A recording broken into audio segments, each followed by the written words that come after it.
Hello दोस्तों, आप सभी का स्वागत है हमारे यूट्यूब चैनल एसएससी कोचिंग पे। दोस्तों, आज है 29 अगस्त और 29 अगस्त के जितने भी मोस्ट इम्पॉर्टेंट क्वेश्चन बन सकते हैं करंट अफेयर के, सभी क्वेश्चन आज हम लोग करेंगे। तो चलिए स्टार्ट करते हैं हम लोग 29 अगस्त के प्रश्न। और जो लोग नए जुड़ रहे हैं प्लीज़ आप लोग चैनल को सब्सक्राइब कर लीजिएगा, बेल आइकन को दबा लीजिएगा।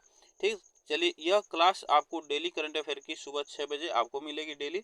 चलिए नेक्स्ट क्वेश्चन है, राष्ट्रीय खेल दिवस कब मनाया जाता है? तो राष्ट्रीय खेल दिवस के बारे में आपको बताना है। तो राष्ट्रीय खेल दिवस कब मनाया जाता है? तो यह मनाया जाता है 29 अगस्त को। 29 अगस्त को मेजर ध्यानचंद की जयंती के दिन मनाया जाता है। तो यह भी आपको याद रखना है। 26 अगस्त को क्या मनाया गया? तो महिला समानता दिवस, ठीक ना, महिला समानता दिवस मनाया गया है। ये भी आपको याद रखना है, महिला समानता समानता दिवस मनाया गया है। और क्या बनाया गया है 26 अगस्त को? मदर टेरेसा की जयंती, मदर टेरेसा की जयंती। ये भी आपको याद रखना है, ठीक ना। तो 26 अगस्त को मनाया गया। और राष्ट्रीय खेल दिवस यह मनाया जाता है 29 अगस्त को मनाया जाता है। आगे चलते हैं। देखिए यहाँ पे क्या है कि राष्ट्रीय खेल दिवस 29 अगस्त को भारत में प्रत्येक वर्ष मनाया जाता है। और यह जो है भारत में राष्ट्रीय खेल दिवस को अगस्त के अंतिम सप्ताह में हॉकी खिलाड़ी मेजर ध्यानचंद की जयंती पर मनाया जाता है। तो यह आपको याद रखना है। चलिए आगे चलते हैं। राष्ट्रीय सुरक्षा गार्ड एनएसजी के नए महानिदेशक के रूप में किसे नियुक्त किया गया है? तो यह याद रखिएगा, एनएसजी नेशनल सिक्योरिटी गार्ड। आपको बताना है इसके महानिदेशक कौन बने हैं। तो यह बी श्रीनिवासन बने हैं, बी श्रीनिवासन बने हैं।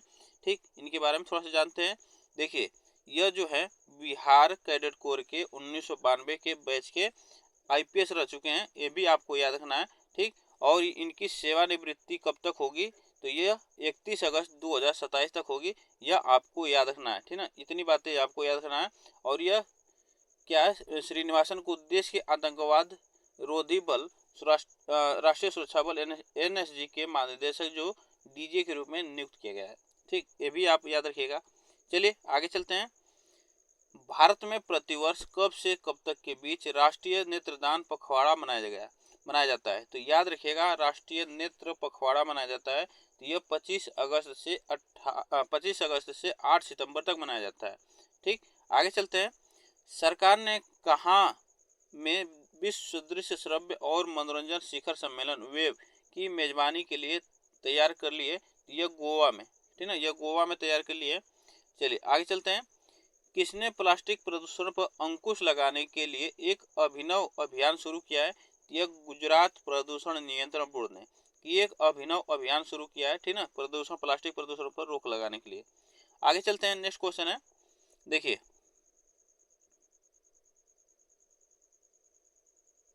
चलिए नेक्स्ट क्वेश्चन है, देखिए केंद्रीय मंत्रिमंडल ने कितने नए green field industries smart city को मंजूरी दी है? तो केंद्रीय मंत्रिमंडल ने कितने ग्रीन फील्ड इंडस्ट्रीज को मंजूरी दी है? यह आपको याद रखना है। तो यह 10 इंडस्ट्रीज, ग्रीन फील्ड इंडस्ट्री को स्मार्ट सिटी बनाने के लिए मंजूरी दी है। ये भी आपको याद रखना है। ठीक, यहाँ पे देखिए ये जो प्रोजेक्ट है 10 राज्यों में फैली हुई है और 6 प्रमुख गलियारों के साथ रणनीति रूप में योजनाबद्ध है।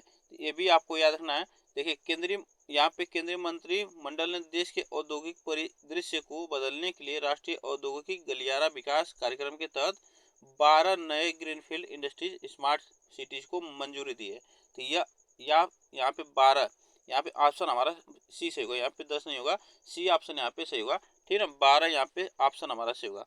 तो 12 नए ग्रीनफील्ड इंडस्ट्री स्मार्ट सिटी को मंजूरी दी है और 10 राज्यों में फैली है। 6 प्रमुख गलियारों के साथ रणनीति रूप में योजनाबद्ध है, ठीक ना, याद रखिएगा यहाँ पे। ठीक,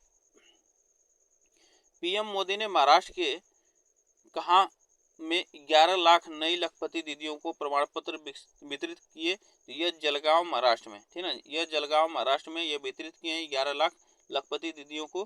ठीक, आगे चलते हैं। नेक्स्ट क्वेश्चन है, अंतर्राष्ट्रीय क्रिकेट परिषद के नए चेयरमैन कौन बने हैं? तो आपको बता रहा है अंतर्राष्ट्रीय क्रिकेट के जो आईसीसी के चेयरमैन कौन बने हैं, आपको यह बताना है। तो देखिए यह इसके चेयरमैन बने हैं जो जय शाह बने हैं, ठीक ना।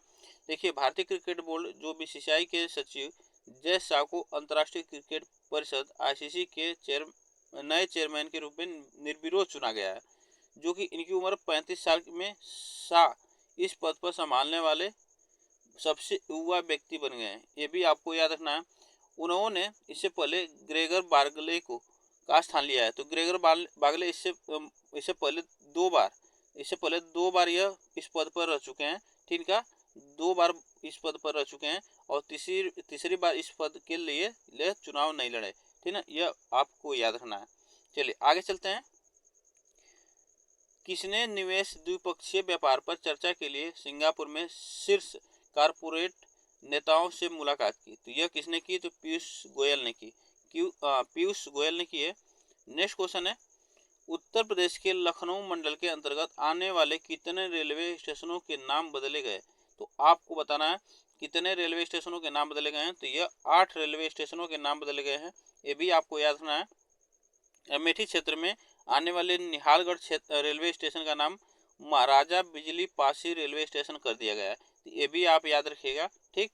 चलिए आगे चलते हैं। नेक्स्ट क्वेश्चन है, जलगांव रैली में पीएम मोदी ने किनके खिलाफ अपराधों के खिलाफ सख्त कानून बनाने का संकल्प लिया है? तो यह महिलाओं के, ठीक ना, महिलाओं के खिलाफ जो है अपराधों के, महिलाओं से जो अपराध हो रहे हैं उसके प्रति मतलब कानून सख्त बनाने के लिए निर्णय लिए हैं, संकल्प लिए हैं। चलिए आगे चलते हैं। रेलवे बोर्ड का नया अध्यक्ष और मुख्य कार्यकारी अधिकारी किसे नियुक्त किया गया है? तो यह नियुक्त किया गया है सतीश कुमार को। सतीश कुमार को नियुक्त किया गया। इससे पहले कौन है? अभी वर्तमान में कौन है? तो ये भी आपको याद रखना है। वर्तमान में अभी कौन है? तो जया वर्मा सिन्हा है। जया वर्मा सिन्हा है, ये भी आपको याद रखना है। जया वर्मा सिन्हा है अभी वर्तमान में। और इनका जो सतीश कुमार का जो कार्यभार होगा कब से होगा? तो यह कार्यभार होगा 1 सितंबर से यह कार्यभार संभालेंगे, ये भी आपको याद रखना है, ठीक ना। इन्हें सतीश कुमार को रेलवे बोर्ड ने अध्यक्ष और सीईओ कार्यकारी मुख्य अधिकारी नियुक्त किया है, तो ये भी आपको याद रखना है। चलिए, कौन 5 साल के लिए फिर से लोक जनशक्ति पार्टी के अध्यक्ष चुने गए? तो ये चिराग पासवान। कौन चुने गए? चिराग पासवान चुने गए हैं, ये भी आप याद रखिएगा। चलिए आगे चलते हैं। नेक्स्ट क्वेश्चन है यहाँ पे, केंद्रीय मंत्री जॉर्ज कुरियन की किस राज्य से राज्यसभा के लिए निर्विरोध निर्वाचित हुए हैं? तो यह आपको याद रखना है। यह किस राज्य से निर्विरोध चुने गए हैं? तो याद रखिए मध्य प्रदेश से। मध्य प्रदेश से एक केंद्रीय मत्स्य पालन, पशुपालन और डेयरी राज्य मंत्री जॉर्ज कुरियन को मध्य प्रदेश की एकमात्र राज्यसभा सीट से निर्विरोध निर्वाचित किया गया है, ये भी आपको याद रखना है। और केंद्रीय मंत्री एमपी के मुख्यमंत्री जो हैं वह डॉक्टर मोहन यादव और भाजपा अध्यक्ष बीडी शर्मा की उपस्थिति में राज्य विधानसभा पहुंचे और रिटर्निंग ऑफिसर अरविंद शर्मा से निर्वाचित होने का प्रमाण पत्र प्राप्त किया। तो यह रिटर्निंग ऑफिसर से प्राप्त किया है, ठीक ना, किससे? अरविंद शर्मा से। आगे चलते हैं। किसने भारत में महिला कार्यबल भागीदारी में सुधार पर टास्क फोर्स की 7वीं बैठक बुलाई? तो यह किसने बुलाई? तो श्रम एवं रोजगार मंत्रालय ने बुलाई।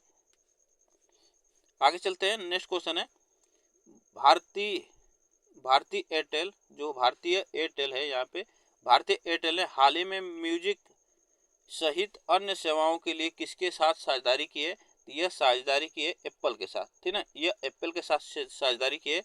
भारतीय एयरटेल ने इस साल के अंत में भारत में ग्राहकों के लिए एप्पल म्यूजिक और एप्पल टीवी के लिए विशेष ऑफर लाने के लिए एप्पल के साथ साझेदारी की है, ठीक। आगे चलते हैं। किसने नई दिल्ली में केंद्रीय गृह एवं सहकारिता मंत्री अमित शाह को 19.08 करोड़ रुपए का लाभांश चेक भेंट किया? यह रेपको बैंक ने यह भेंट किया है, ठीक। आगे चलते हैं। भारत में राष्ट्रीय सुरक्षा गार्ड एनएसजी के प्राथमिक भूमिका क्या है? तो यह इसकी प्राथमिक भूमिका आतंकवाद निरोध और बंधक बचाव, ठीक ना, यह इसका प्राथमिक भूमिका होती है, ये भी आपको याद रखना है, ठीक। आगे चलते हैं, इसके बारे में थोड़ा सा जानते हैं। देखिए, एनएसजी को आतंकवादी निर्विरोध अभियान, यह बंधकों को छुड़ाने और उच्च जोखिम वाले व्यक्तियों की सुरक्षा का काम सौंपा गया है। तो ये भी आपको याद रखना है। और अभी क्वेश्चन ये बना है एनएसजी के महानिदेशक कौन बने हैं, तो बी श्रीनिवासन बने हैं, ठीक ना, बी श्रीनिवासन बने हैं, तो ये भी आपको याद रखना है। ठीक, चलिए आगे चलते हैं। नेक्स्ट क्वेश्चन है उत्तर प्रदेश के किस रेलवे स्टेशन का नाम बदलकर गुरु गोरखनाथ धाम कर दिया है, तो याद रखिएगा किस रेलवे स्टेशन का नाम बदलकर रखा गया है, तो इसमें जैस स्टेशन का नाम बदलकर गुरु गोरखनाथ धाम रखा गया है।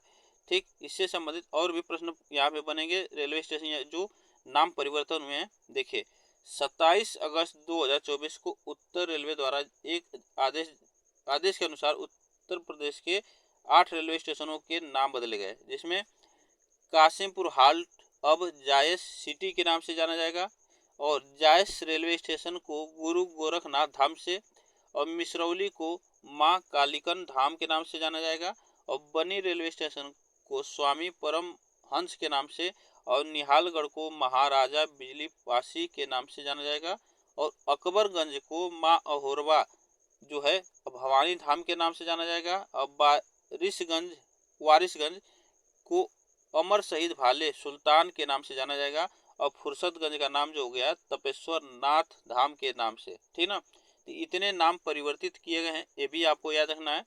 चलिए आगे चलते हैं। हाल ही में 28 अगस्त 2024 को किस योजना के 10 साल पूरे हुए हैं, तो यह प्रधानमंत्री जन धन योजना को यह पूरे हुए हैं, ठीक ना। चलिए आगे चलते हैं।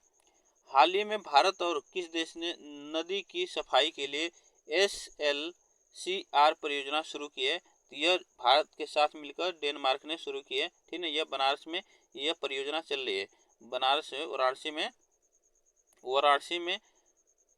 वाराणसी में यह परियोजना चल रही है, जो कि वरुणा नदी को साफ करने के लिए, ठीक है, वरुणा नदी को साफ करने के लिए यह परियोजना चल रही है।